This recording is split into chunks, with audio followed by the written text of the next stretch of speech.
उनके ज्ञान के द्वारा हम अपने जीवन को और भी उन्नतशील बना सकें।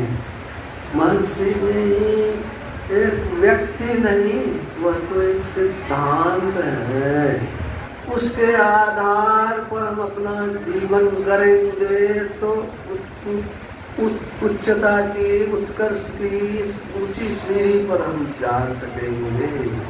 क्यों तो उनके जीवन का संघर्ष देखे तो बहुत अपने ढंग का संघर्ष उनके जीवन का रहा है कि निरादेहात में जहाँ कोई गतिविधि नहीं थी मजबूत धर्म की, वहाँ उनका अवतरण हुआ। और पिताजी बबजन लाल दास जी रामायण गीता को बड़े प्रेम से पढ़ते थे। अब पढ़ते समय उनके आँखों से आंसू की धारा निकलती थी।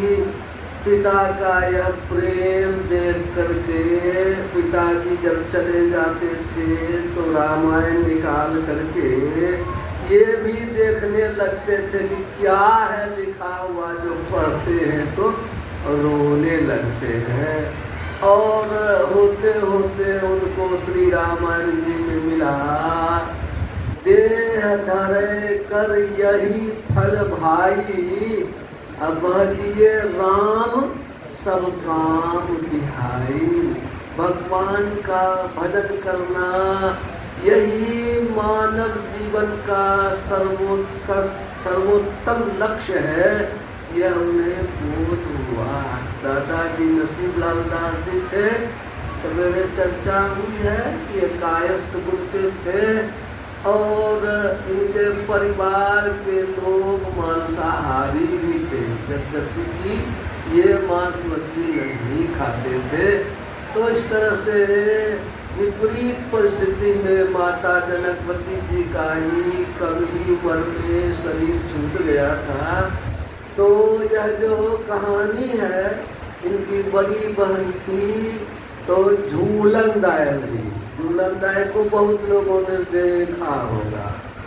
मैं जब एक बार गुरु महाराज के साथ गया था, उसमें पुरुष की झोपड़ी थी उनके घर की, तो वो गुरु महाराज भीतर आंगन में गए। हम लोग 2-4 सत्संगी साथ में थे।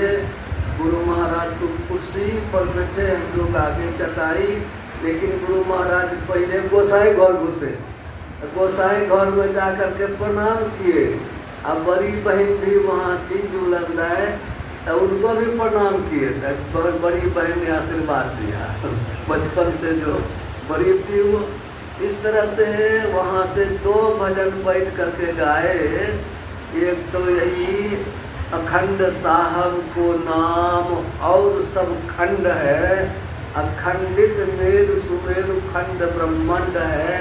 और एक भजन गाए, अब धूप भूले को घर लावे, सोजन हमको भावे।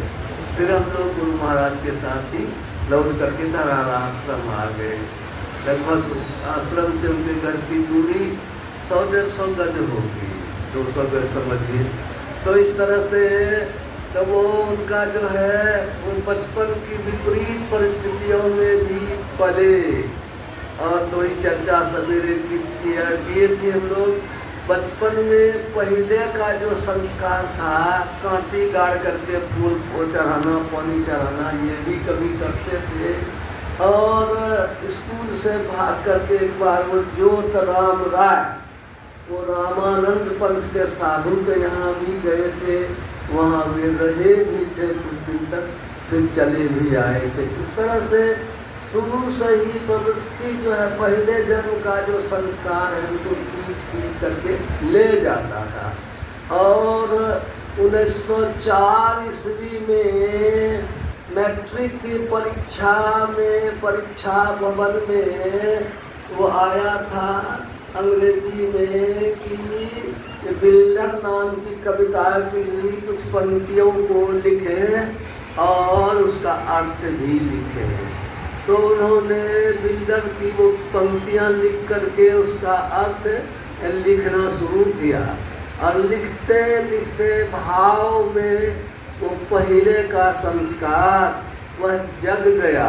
लिखते लिखते यह लिख दिए कि ये जो उसका था कि ये मनुष्य शरीर जो है वह क्या है, जैसे कि मकान है, मकान में ईंट सीमेंट से लोग बनाते हैं, एक एक ईंट अच्छी ईंटों से अच्छा सुंदर मकान बनता है। उसी तरह से मनुष्य जीवन रूपी जो यह मंदिर है, इसको हम सुंदर कार्यों से, दिन प्रतिदिन अच्छे कार्यों से सुंदर मंदिर बना सकते हैं। यही उसका मुख्य रूप से आशय था।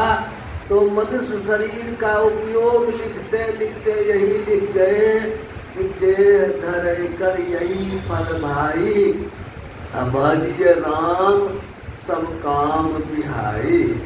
और कॉपी तो परीक्षा भवन में थे, उन्होंने गार्ड से कहा मैं आई गो आउट सर। तो उस समय में परीक्षा भवन से जाने में चपरासी को साथ किया जाता था कि ताकि लड़का जो है ठीक से जाए, ठीक से आवे। लेकिन इन पर इतना विश्वास था गार्ड लोगों का, इन पर कोई गार्ड नहीं लगाया। ये जो बाहर निकले तो निकलते रह गए।